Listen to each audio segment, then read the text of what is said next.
ਗੁਰਬਾਣੀ ਇਸ ਜਗ ਮੇ ਚਾਨਣ। ਗੁਰਬਾਣੀ ਦੀ ਬਹੁਤ ਮਹੱਤਤਾ ਹੈ ਅਤੇ ਕਿਹਾ ਜਾਂਦਾ ਜਿੰਨੀ ਗੁਰਬਾਣੀ ਪੜ੍ਹੀ ਜਾਏ ਵੱਧ ਤੋਂ ਵੱਧ ਉਨੀ ਹੀ ਘੱਟ ਹੈ। ਲੇਕਿਨ ਕੀ ਗੁਰਬਾਣੀ ਨੂੰ ਸਿਰਫ ਅਸੀਂ ਪੜ੍ਹਨ ਤੱਕ ਹੀ ਸੀਮਿਤ ਰੱਖਣਾ ਹੈ ਜਾਂ ਫਿਰ ਜੋ ਕੁਝ ਲਿਖਿਆ ਗਿਆ ਉਸ ਨੂੰ ਵਿਚਾਰਨਾ ਵੀ ਹੈ?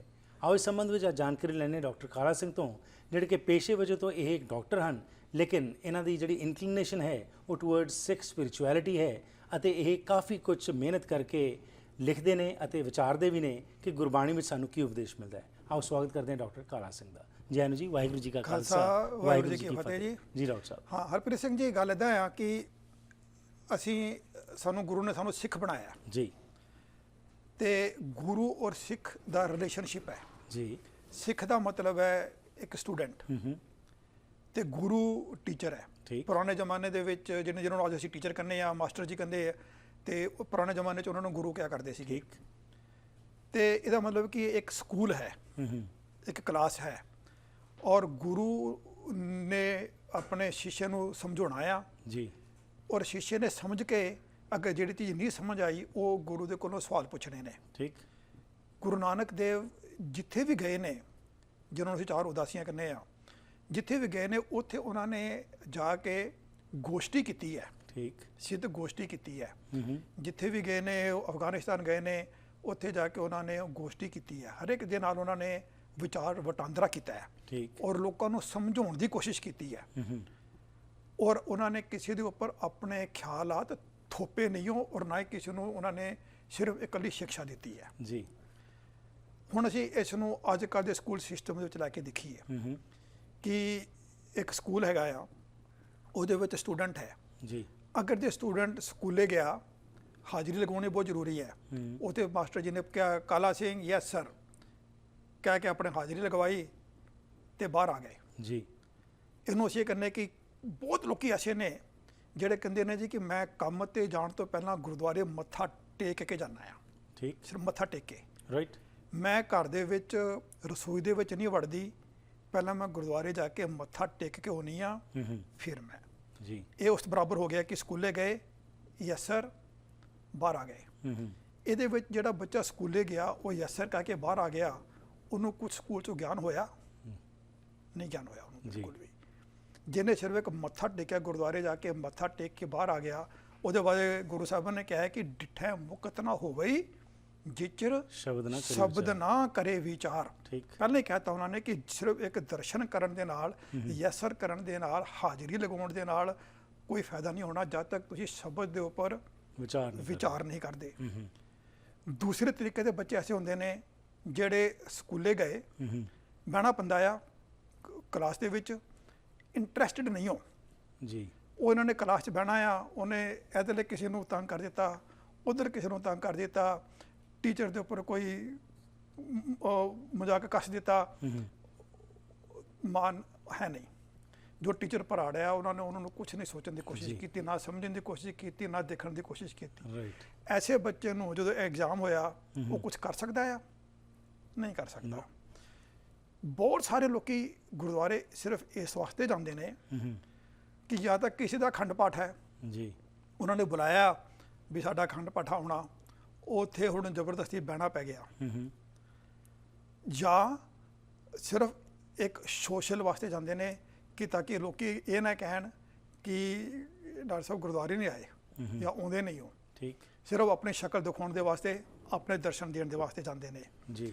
ਐਸੇ ਬੰਦੇ ਜਿਹੜੇ ਜਾਂਦੇ ਨੇ ਉਹਨਾਂ ਨੇ ਇਹ ਨਹੀਂ ਦੇਖਣਾ ਕਿ ਕਥਾ ਕਾਹਦੀ ਹੋ ਰਹੀ ਹੈ ਜਾਂ ਕੀਰਤਨ ਕਾਹਦਾ ਹੋ ਰਿਹਾ ਵਾ।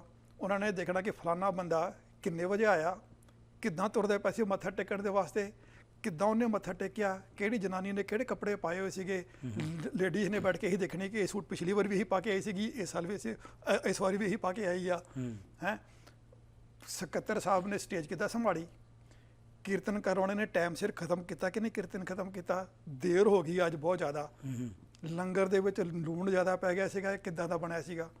ਉਹ ਸਿਰਫ ਇਸ ਕੰਮ ਵਾਸਤੇ ਜਾਂਦੇ ਨੇ ਉੱਥੇ। ਐਸੇ ਬੰਦਿਆਂ ਨੂੰ, ਉਹ ਜਿਹੜੇ ਮੁੰਡੇ ਬੱਚੇ ਕਲਾਸ 'ਚ ਗਏ ਨੇ, ਇਹਨਾਂ ਨੂੰ ਵੀ ਕੁਝ ਫਾਇਦਾ ਨਹੀਂ ਹੋਇਆ। ਇਹਦੇ ਵਾਸਤੇ ਗੁਰੂ ਸਾਹਿਬ ਨੇ ਕਿਹਾ ਹੈ ਕਿ ਜਿਨ ਕੇ ਚਿੱਤ ਕਠੋਰ ਹੈ ਸੇ ਬਹੇ ਨਾ ਸਤਿਗੁਰ ਪਾਸ। ਉੱਥੇ ਸੱਚ ਵਰਤਦਾ, ਕੁੜਿਆਰਾਂ ਚਿੱਤ ਉਦਾਸ। ਉੱਥੇ ਜਿਹੜੇ ਕੁੜਿਆਰ ਨੇ, ਜਿਹੜੇ ਜ਼ਬਰਦਸਤੀ ਜਾਂਦੇ ਨੇ, ਉਹ ਤੇ ਉਦਾਸ ਹੀ ਰਹਿੰਦੇ ਨੇ। ਉਹ ਕਹਿੰਦੇ ਨੇ ਕਿ ਉਹ ਵਲ ਛਲ ਕਰ ਝੱਤ ਕੱਢ ਦੇ, ਫਿਰ ਜਾਏ ਬਹੇ ਕੁੜਿਆਰਾਂ ਪਾਸ। ਉਹ ਕਹਿੰਦੇ ਕਿ ਕੰਮ ਖਤਮ ਹੋਵੇ ਮੈਂ ਜਾ ਕੇ ਆਪਣਾ ਤਾਸ਼ ਖੇਡਾਂ, ਬੈਠ ਕੇ ਆਪਣੇ ਰੰਮੀ ਲਗਾਵਾਂ, ਬਿਨਾਂ ਗੱਲ ਤੇ ਇੱਥੇ ਬੈਠਾ ਹਾਂ ਮੈਂ। ਇੱਦਾਂ ਦੇ ਬੰਦਿਆਂ ਨੂੰ ਵੀ ਗੁਰਦੁਆਰੇ ਜਾ ਕੇ ਕੁਝ ਫਾਇਦਾ ਨਹੀਂ ਹੁੰਦਾ। ਹੁਣ ਥੋੜ੍ਹਾ ਜਿਹਾ ਅੱਗੇ ਚੱਲੀਏ ਕਿ ਕੁਝ ਬੱਚੇ ਹੁੰਦੇ ਨੇ ਉਹ ਬੜੇ ਸੀਰੀਅਸ ਹੁੰਦੇ ਨੇ ਜੀ, ਜੋ ਵੀ ਟੀਚਰ ਨੇ ਪੜ੍ਹਾਇਆ ਵਾ ਉਹਨੂੰ ਬੜਾ ਧਿਆਨ ਨਾਲ ਸੁਣਦੇ ਨੇ ਔਰ ਉਹਨੂੰ ਐ ਰਟਾਫਿਕੇਸ਼ਨ ਕਰ ਲੈਂਦੇ ਨੇ, ਉਹਦੀ ਪੂਰੀ ਉਹਨਾਂ ਨੇ ਜਿਹੜੀ ਕਿਤਾਬ ਵੀ ਹੈਗੀ ਆ ਪੂਰੀ ਰਟਾਫਿਕੇਸ਼ਨ ਕਰ ਲਈ। ਐਗਜ਼ਾਮ ਹੋਇਆ, ਉਹਨਾਂ ਨੇ ਉਸ ਰਟਾਫਿਕੇਸ਼ਨ ਨੂੰ ਹੂ ਬਹੂ ਐਜ਼ ਇਟ ਇਜ਼ ਲਿਖਿਆ, ਐਜ਼ ਇਟ ਇਜ਼ ਲਿਖ ਕੇ ਜੀ, ਤੇ 100 ਦੇ ਵਿੱਚੋਂ 90 ਨੰਬਰ ਵੀ ਲੈ ਲਏ। ਪਰ ਦਾ ਮਤਲਬ ਨਹੀਂ ਪਤਾ। ਬਹੁਤ ਲੋਕੀ ਐਸੇ ਨੇ ਜਿਨ੍ਹਾਂ ਨੇ ਬੜੇ ਸੀਰੀਅਸ ਨੇ ਗੁਰਦੁਆਰੇ ਜਾਣ ਦੇ ਵਿੱਚ, ਬਾਣੀ ਪੜ੍ਹਨ ਦੇ ਵਿੱਚ। ਜਪਜੀ ਸਾਹਿਬ ਰੱਟੀ ਹੋਈ ਹੈ, ਰਹਿਰਾ ਸਾਹਿਬ ਰਟਿਆ ਹੋਇਆ ਹੈ, ਸਾਰਾ ਕੁਝ ਪੰਜੋ ਬਾਣੀਆਂ ਰਟੀਆਂ ਹੋਈਆਂ ਨੇ, ਪੜ ਪੜ ਪੜ ਪੜ ਪੜ ਪੜ ਜਿੰਨਾ ਮਰਜ਼ੀ ਉਹਨਾਂ ਕੋਲ ਪੁੱਛ ਲਵੋ। ਪਰ ਜੇ ਉਹਨਾਂ ਨੂੰ ਪੁੱਛੋ ਕਿ ਇਹਦਾ ਮਤਲਬ ਕੀ ਹੈ, ਜੀ, ਉਹਨਾਂ ਨੇ ਇਹ ਕਹਿਣਾ ਕਿ ਇਹਦਾ ਮਤਲਬ ਪੁੱਛਣ ਦੀ ਜ਼ਰੂਰਤ ਨਹੀਂ ਹੈ। ਇਹ ਸਿਰਫ ਸਾਨੂੰ ਇਹ ਦੱਸਿਆ ਕਿ ਬਾਣੀ ਪੜ੍ਹੋ, ਜੀ, ਇਹ ਪੜ੍ਹਨ ਦੇ ਨਾਲ ਤੁਹਾਡਾ ਉਧਾਰ ਹੋ ਜਾਏਗਾ। ਠੀਕ, ਸੁਖਮਨੀ ਸਾਹਿਬ ਪੜ੍ਹੋ, ਅਖੰਡ ਪਾਠ ਕਰਵਾਓ ਜਾਂ ਕਰੋ, ਉਹਦੇ ਨਾਲ ਤੁਹਾਡਾ ਉਧਾਰ ਹੋ ਜਾਏਗਾ। ਜੀ, ਗੁਰੂ ਨਾਨਕ ਨੇ ਜਿਹੜਾ ਪੰਥ ਚਲਾਇਆ, ਉਹਨਾਂ ਨੇ ਕੁਝ ਡਿਫਰੈਂਟ ਪੰਥ ਚਲਾਇਆ। ਉਹਨਾਂ ਨੇ ਇਹ ਨਹੀਂ ਕਿਹਾ ਕਿ ਇਹ ਮੰਤਰ ਪੜ੍ਹ ਕੇ ਜਾਂ ਪਾਠ ਪੜ੍ਹ ਕੇ ਉਧਾਰ ਹੋ ਜਾਏਗਾ। ਜਦੋਂ ਉਹਨਾਂ ਨੂੰ ਪੁੱਛਿਆ ਕਿ ਹਿੰਦੂ ਵੱਡਾ ਕਿ ਮੁਸਲਮਾਨ ਹੋਈ, ਬਾਬਾ ਆਕੇ ਹਾਜੀਆਂ ਸ਼ੁਭ ਅਮਲਾ ਬਾਜੋਂ ਦੋਨੋਂ ਰੋਈ। ਉਹਨਾਂ ਨੇ ਸ਼ੁਭ ਅਮਲਾਂ ਦੇ ਬਾਰੇ ਗੱਲ ਕੀਤੀ। ਠੀਕ, 1430 ਪੰਨਿਆਂ ਦੇ ਵਿੱਚ ਉਹਨਾਂ ਨੇ ਸਿਰਫ ਸਾਨੂੰ ਸ਼ੁਭ ਅਮਲ ਦੱਸੇ ਨੇ, ਜੀ, ਕਿ ਇਹ ਸ਼ੁਭ ਅਮਲ ਕਿੱਦਾਂ ਕੱਢਣੇ ਹੈ ਨਾ। ਹੁਣ ਇਸ ਚੀਜ਼ ਨੂੰ ਗੁਰੂ ਸਾਹਿਬ ਨੇ ਕੀ ਕਿਹਾ ਕਿ ਕਿਆ ਪੜ੍ਹੀਏ ਕਿਆ ਗੁਣੀਏ ਕਿਆ ਵੇਦ ਪੁਰਾਣਾ ਸੁਣੀਏ, ਪੜ੍ਹੇ ਸੁਣੇ ਕਿਆ ਹੋਈ ਜੋ ਸਹਿਜ ਨਾ ਮਿਲਿਓ ਸੋਈ। ਠੀਕ, ਫਿਰ ਆਪਾਂ ਆਸਾ ਦੀ ਵਾਰ ਆਲਮੋਸਟ ਸਾਰੇ ਸੁਣਦੇ ਆ ਗੁਰਦੁਆਰੇ ਕਿ ਪੜ ਪੜ ਗੱਡੀ ਲੱਦੀਏ, ਪੜ ਪੜ ਭਰੀਏ ਸਾਥ, ਪੜ ਪੜ ਬੇੜੀ ਪਾਈਏ, ਪੜ ਪੜ ਗੱਡੀਏ ਖਾਤ, ਪੜੀਏ ਜੇਤੇ ਬਰਸ ਬਰਸ, ਪੜੀਏ ਜੇਤੇ ਮਾਸ, ਪੜੀਏ ਜੇਤੀ ਆਰਜਾ, ਪੜੀਏ ਜੇਤੇ ਸਾਸ, ਨਾਨਕ ਲੇਖੇ ਇੱਕ ਗੱਲ ਹੋਰ ਹੋਮੇ ਚਖਣਾ ਚਾਕ। ਜੀ, ਕਿ ਜਿੰਨਾ ਮਰਜ਼ੀ ਪੜ੍ਹ ਲਓ, ਜਿੰਨੇ ਮਰਜ਼ੀ ਪਾਠ ਕਰ ਲਓ, ਬਾਅਦ ਚੋਂ ਸਿਰਫ ਇਹ ਕਹਾਂਗੇ ਕਿ ਮੈਂ 101 ਅਖੰਡ ਪਾਠ ਕਰਾ ਲਤੇ, ਹਾਂ ਵਾਹ ਵਾਹ ਵਾਹ, ਮੈਂ 101 ਜਪਜੀ ਸਾਹਿਬ ਦੇ ਪਾਠ ਕਰ ਲਏ, ਵਾਹ ਵਾਹ ਵਾਹ। ਉਹ ਸਿਰਫ ਇੱਕ ਹਉਮੈ ਦੀ ਗੱਲ ਹੀ ਆ, ਉਹਦੇ ਚੋਂ ਮਿਲਿਆ ਕੁਛ ਨਹੀਂ।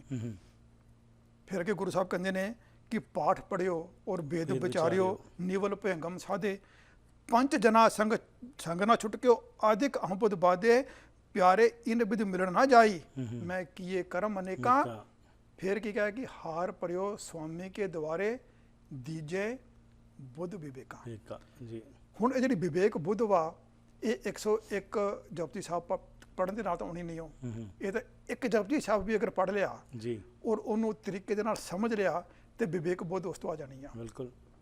ਜਾਂ ਇੱਕ ਤੁਸੀਂ ਪੌੜੀ ਵੀ ਪੜ੍ਹ ਲਿੱਤੀ ਆ ਤੇ ਉਹਦਾ ਅਰਥ ਸਮਝ ਲਿੱਤਾ ਤੇ ਵਿਵੇਕ ਬੁੱਧ ਉਸ ਤੋਂ ਵੀ ਆ ਜਾਣੀ ਆ। ਕਿ ਜਦ ਤੱਕ ਉਹ ਵਿਵੇਕ ਬੁੱਧ ਨਹੀਂ ਆਉਂਦੀ ਤਦ ਤੱਕ ਬਾਣੀ ਪੜ੍ਹਨ ਦਾ ਕੋਈ ਫਾਇਦਾ ਨਹੀਂ। ਰਾਈਟ।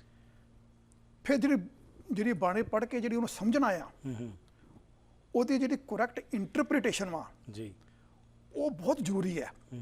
ਜਿੰਨੇ ਅਸੀਂ ਉਹਦੀ ਇੰਟਰਪ੍ਰੀਟੇਸ਼ਨ ਆਪਣਾ ਇੰਟਰਨੈਟ ਪਰ ਪੜ੍ਹਦੇ ਆ, ਜੇ ਸਾਡੇ ਕੋਲ ਕਿਤਾਬਾਂ ਹੈਗੀਆਂ ਨੇ ਜਿਹਨਾਂ ਪਰ ਉਹਦੀ ਇੰਟਰਪ੍ਰੀਟੇਸ਼ਨ ਦਿੱਤੀ ਹੋਈ ਹੈ ਜੀ, ਉਹ ਵਰਡ ਟੂ ਵਰਡ ਇੰਟਰਪ੍ਰੀਟੇਸ਼ਨ ਕੀਤੀ ਹੋਈ ਹੈ। ਤੁਹਾਨੂੰ ਮੈਂ ਥੋੜ੍ਹੀ ਜਿਹੀ ਉਹਦੇ ਬਾਰੇ ਮੈਂ ਐਗਜ਼ਾਮਪਲ ਦਿੰਦਾ ਆ ਕਿ ਹਉ ਗੋਸਾਈ ਦਾ ਪਹਿਲਵਾਨੜਾ ਜੀ, ਮੈਂ ਗੁਰ ਮਿਲ ਉੱਚ ਦੁਮਾਲੜਾ।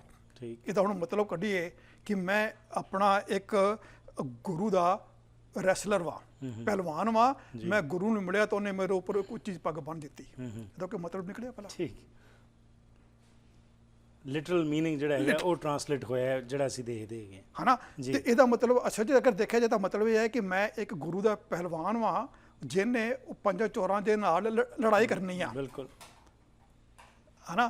ਪਰ ਜਿਹੜੇ ਕਿਸੇ ਨੇ ਪੜ੍ਹਿਆ ਉਹਨੇ ਇਹ ਚੀਜ਼ ਪੜ੍ਹ ਕੇ, ਹੁਣ ਅਸੀਂ ਗੁਰਦੁਆਰੇ ਜਾਂਦੇ ਆ, ਸ਼ਬਦ ਆ ਰਿਹਾ ਤਾਂ ਉਹਦੇ ਉੱਪਰ ਆਪਣਾ ਸਲਾਈਡਾਂ ਲੱਗੀਆਂ ਹੁੰਦੀਆਂ ਨੇ, ਉਹਦੇ ਉੱਪਰ ਮਤਲਬ ਲਿਖਿਆ ਹੁੰਦਾ ਵਾ, ਮਤਲਬ ਇਹ ਲਿਖਿਆ ਹੁੰਦਾ ਆ। ਹੁਣ ਤੁਹਾਨੂੰ ਇੱਕ ਦੋ ਐਗਜ਼ਾਮਪਲ ਹੋਰ ਦਵਾਂ।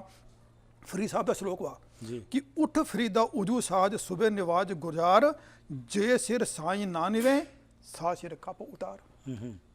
ਉਹ ਕਹਿੰਦਾ ਕਿ ਜਿਹੜੇ ਸਿਰ ਸਾਈਂ ਦੇ ਨਾਮ ਦੇ ਉੱਪਰ ਨਹੀਂ ਨਿਭਦੇ ਉਹਨੂੰ ਤੁਸੀਂ ਕੱਟ ਦਿਓ।